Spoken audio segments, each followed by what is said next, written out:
Hello and welcome to Fatboss TV. Today we're going to be looking at Flamebender Kagraz on Heroic in the Blackrock Foundry. That's right, so we're back with more testing from the Warlords of Draenor beta. We are back with Kagraz. Yes. Who is the 5th boss in the Blackrock Foundry, and it's a very good encounter, actually. Yeah, it's very mechanically sound. It's very, like, the mechanics aren't necessarily very hard to grasp. They're very unforgiving. If you fuck up, you're gonna die.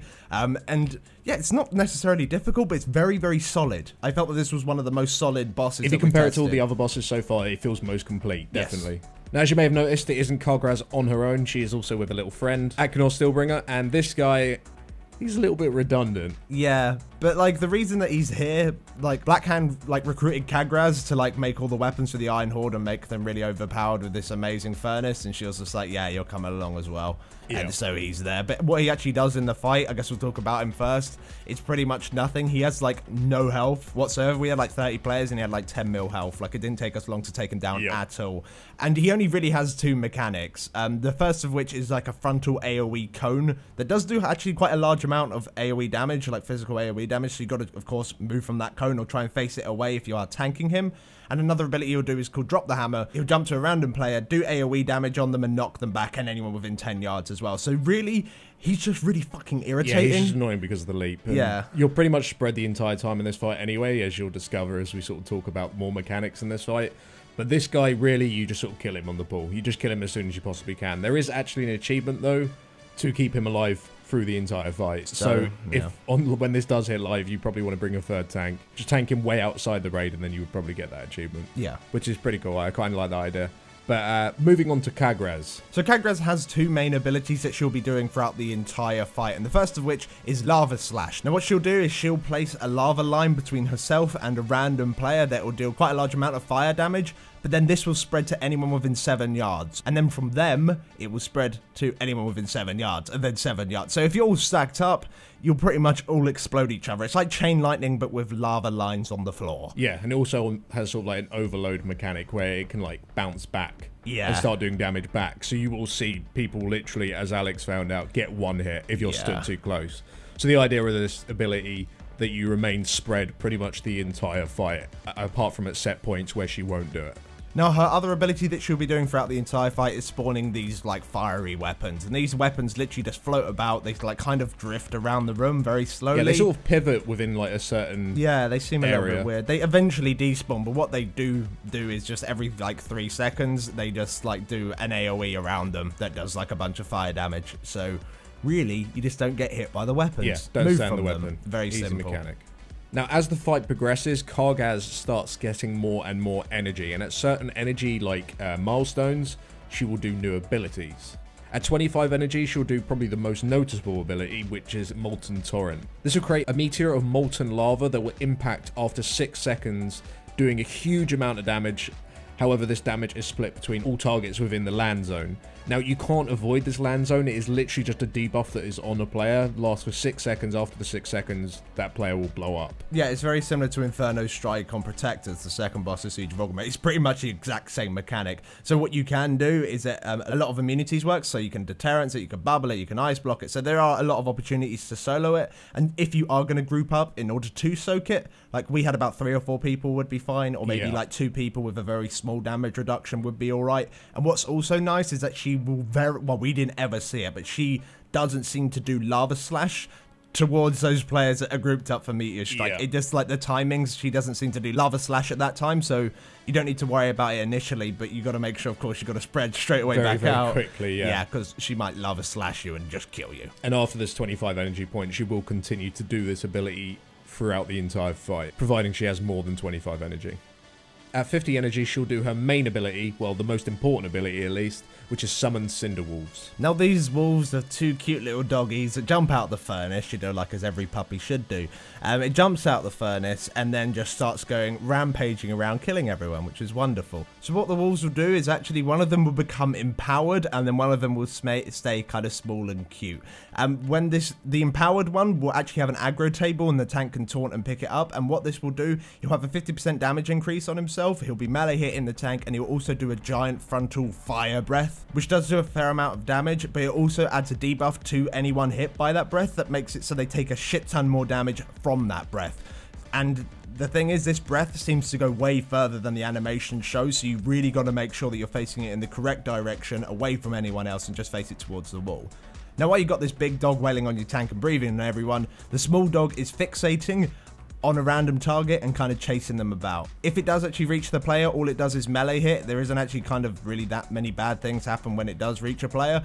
But the main thing the person who's being fixated has to worry about is this fire line between the two dogs. So this fire line, if you've ever played Diablo, it works exactly the same way as fire chains. Yeah. It's a pretty simple mechanic. If you stand in line, you get a stacking dot that just keeps going up and up and up. However, you can dispel it. But the idea is generally don't get hit by the beam and try not to kite like the fixate. Don't just like swamp the entire room and just make it so everyone gets like destroyed by the beam. After 2 fixates or so with a small dog, the dogs will then switch. The one that was previously empowered will now become the small dog, and the small dog will now become empowered. And it's at this point really that the tanks want to switch, because the previous tank will still have all the breath stacks, and he can't really take this new dog. He'll just get destroyed by the breath. So he needs to now go pick up the boss instead, and then the boss tank needs to go then pick up the dog.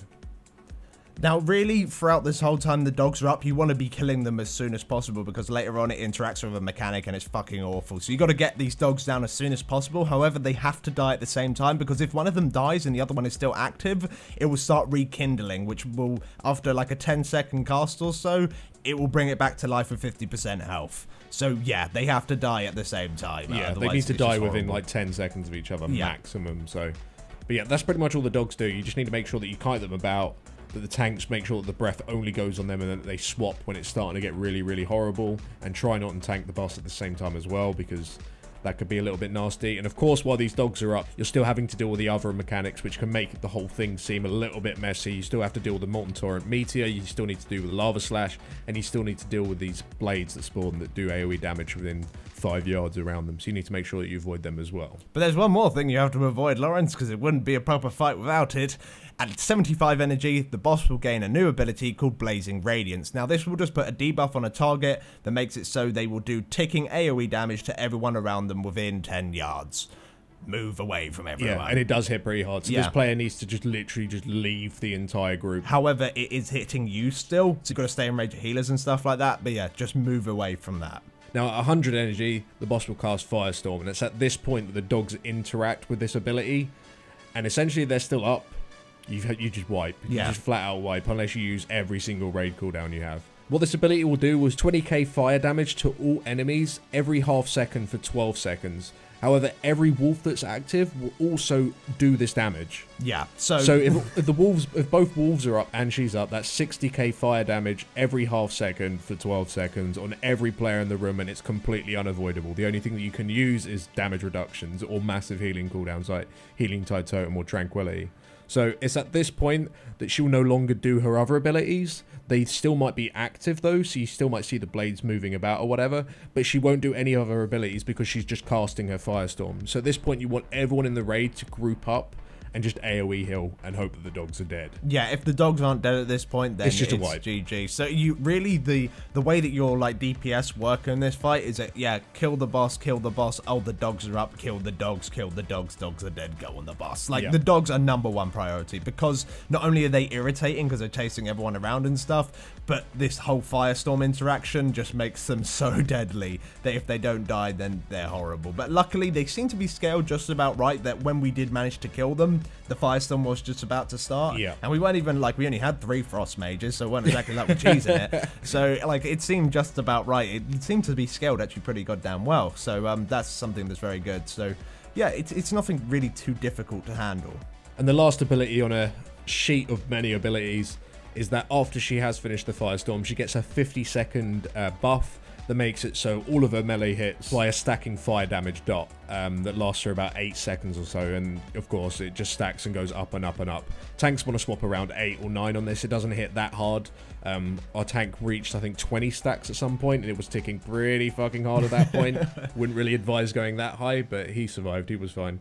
But yeah, that's pretty much all she does after the Firestorm. She'll just keep doing those stacks, and then the fight repeats from that point onwards. So she'll start doing a Lava Slash, where, you know, you need to make sure that you're spread. She'll start spawning the weapons again, and then at 25 energy, she'll start doing her Molten Torrent, and then from that point, the fight repeats. The dogs come in, she starts doing Blazing Radiance, dogs die, Firestorm. Yeah, you just keep repeating it over and over So again. the fight is very repetitive in that sense, but it still feels very solid. It feels like it was made very well. I mean, if you compare it to like the Twin Orgons, holy shit. Yeah, that was a little bit weird. Yeah, that was weird as fuck. But yeah, I really do enjoy the fight. I think there's a couple of things that maybe I'd like to change about it, like, because it seems like you got to be very careful with the dogs. The dog's breath seems to be a little bit weird, like the length of it and the width and everything. It seems to just be a bit crazy. And to be honest, you've got to really make sure that you position correctly, because otherwise this fight is hell for melee. There's enough going on for melee as it is, with all this fire all over the place, with all these weapons. And then if you have the dogs in melee as well, good luck, have fun. But overall, apart from like the little buggy animations and stuff, as we said, this fight is actually pretty goddamn solid. And yeah, I'm really looking forward to seeing it on live, seeing what Mythic holds for us as well. So it should be good. So thank you very much for watching, guys. If you did enjoy this preview, please do drop us a little like, helps us out a lot. And of course, we'll see you on the live stream. Thanks for watching.